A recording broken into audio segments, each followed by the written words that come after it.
I'm Corbett Wall with DV Auction, here with your feeder flash for Friday, April the 28th, brought to you in part by Taleve by Norbrook.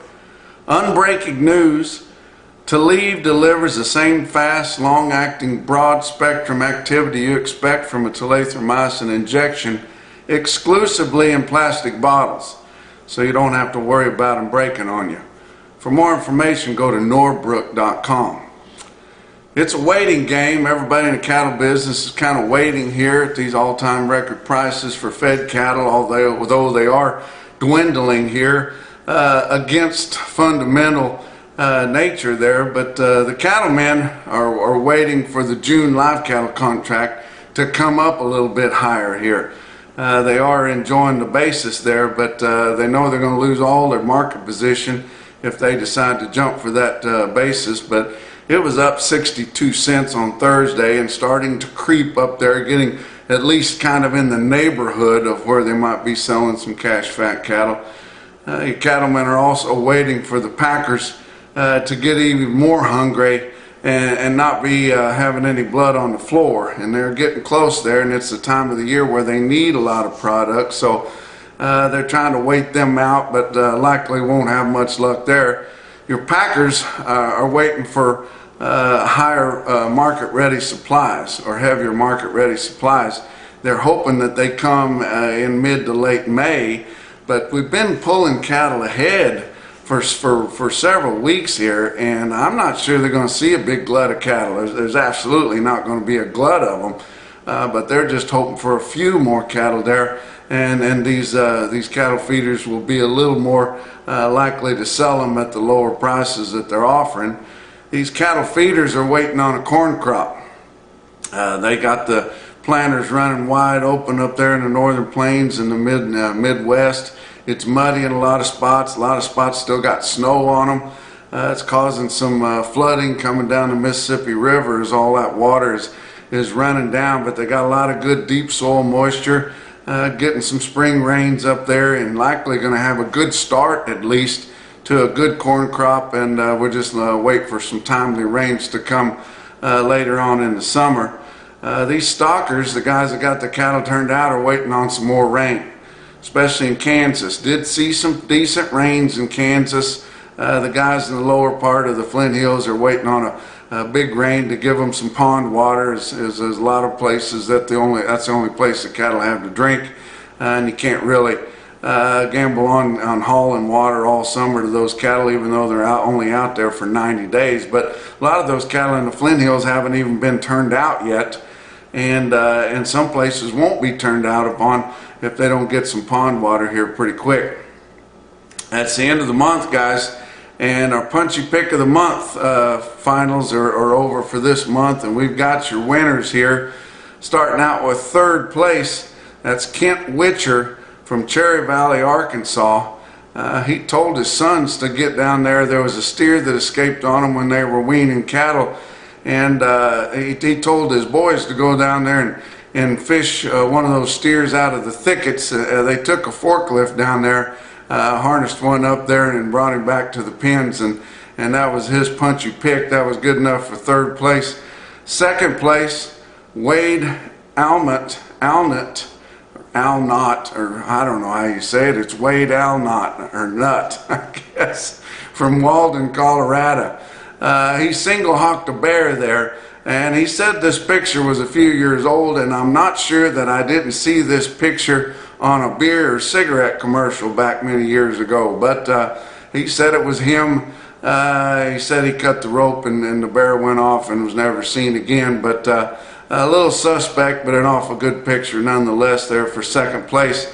But your winner this month for the Punchy Pick of the Month contest was Brad Morgan from Afton, Oklahoma. He was helping a neighbor get a cow out of his lagoon right there, an old dairy cow there that got down out in that lagoon, and that's liable to be an expensive project whenever they get that old cow out of there, and not sure how she's going to fare once he gets her out. But it was a pretty cool Punchy Pick of the Month, and Brad is going to receive the grand prize, which is a whole case of Fair Piece. that revolutionary product that calms the cattle down. He's going to get some cool stuff from Beaver Feed and also our friends at Beaver County Stockyard. So still having fun with the Punchy Pick of the Month contest. Get your Punchy picks in and be entered up for next month's grand prize. Let's talk about your board for Thursday. April live cattle futures up 92 cents at 175.45. June, like I talked about earlier, was up 62 cents, but still only at 165.20, with cattle readily bringing $1.80 in Iowa.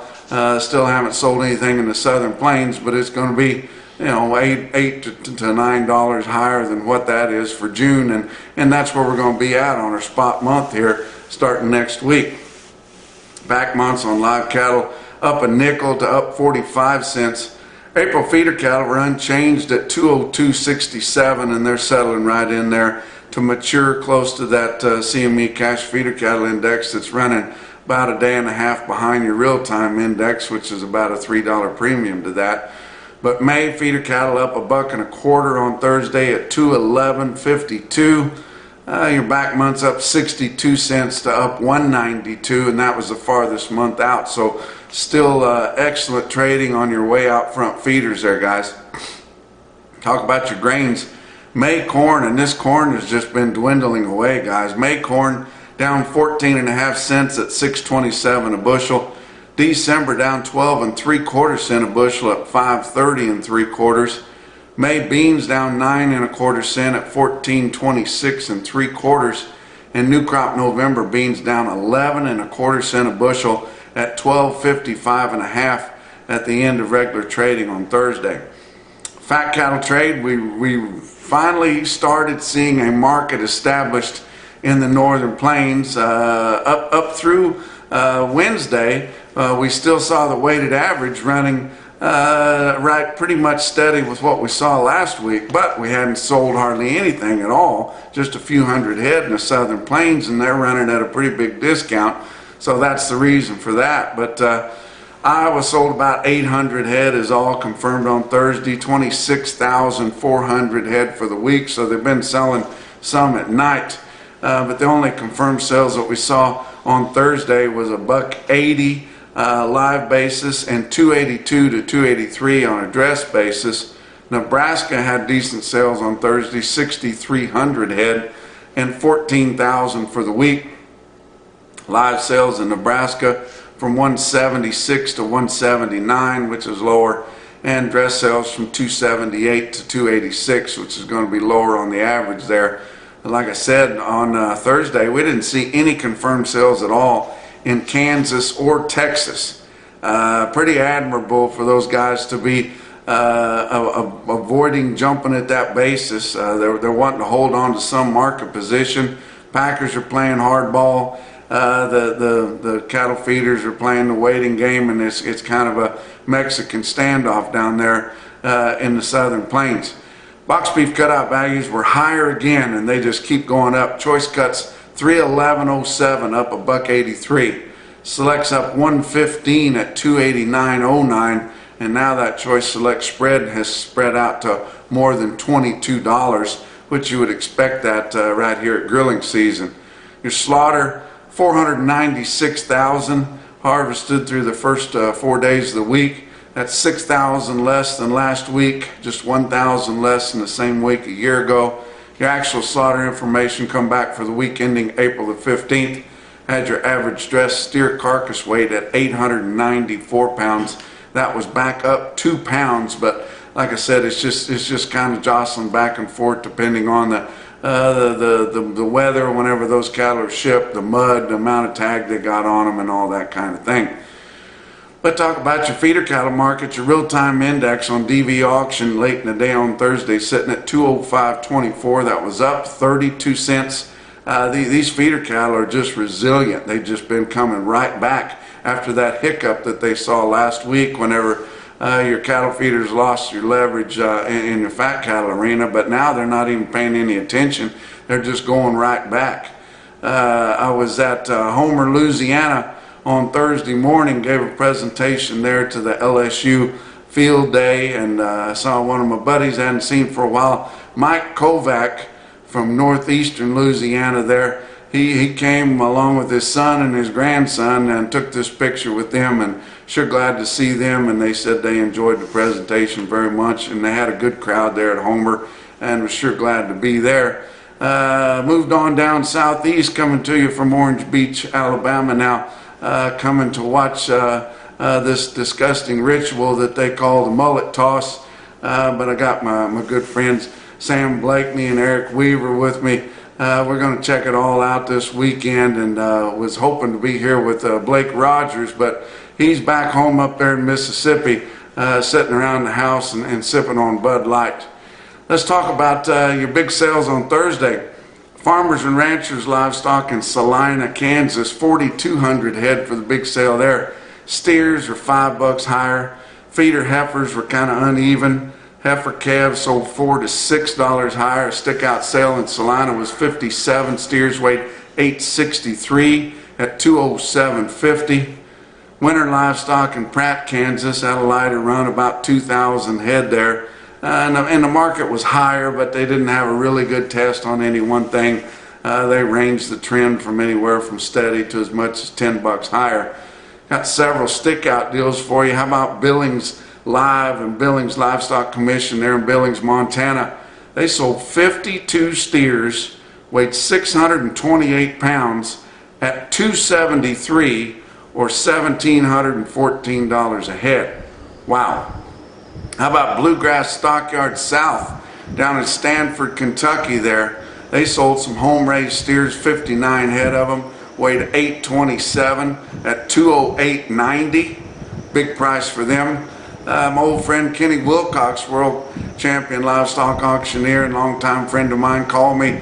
He sold some cattle at Benton County Sale Barn there in Siloam Springs, Arkansas, right on the border there with Oklahoma. The Adams cattle there sold steers, 100 head of them, weighed 470 at $285 through the ring, and their sisters, 81 head of them, weighed 422 and brought $276. And congratulations to Mr. Adams for taking his cattle through the sale ring and getting top price for them right there. I'll tell you about the online sale we had. Elite Livestock Sales. The guys from Montgomery Stockyards are still selling cattle. They're selling them online and through the video option there. I've been doing that for about a year or so now and getting along really, really good there. On Thursday in Alabama, Jerry Etheridge, my buddy Jerry Etheridge there, and he kind of runs that deal. He sold his own cattle, 5 loads of steers sitting in Alabama to weigh 850 pounds in late May, bring 206. Be a top price anywhere, guys, let alone with that much wheels they got to put under them. But the most impressive quote that I saw anywhere on Thursday, your Macrocin No BS top quote for the day, come out of Paris Stockyards in Paris, Kentucky, off the Rumor Has It Farms. Mike Thornton there, he's a big Feeder Flash gang member. He sold his steers, 244 head of them, weighed 817 pounds, and bring $2.12 standing in the ring in Paris, Kentucky. That's your Feeder Flash for Friday.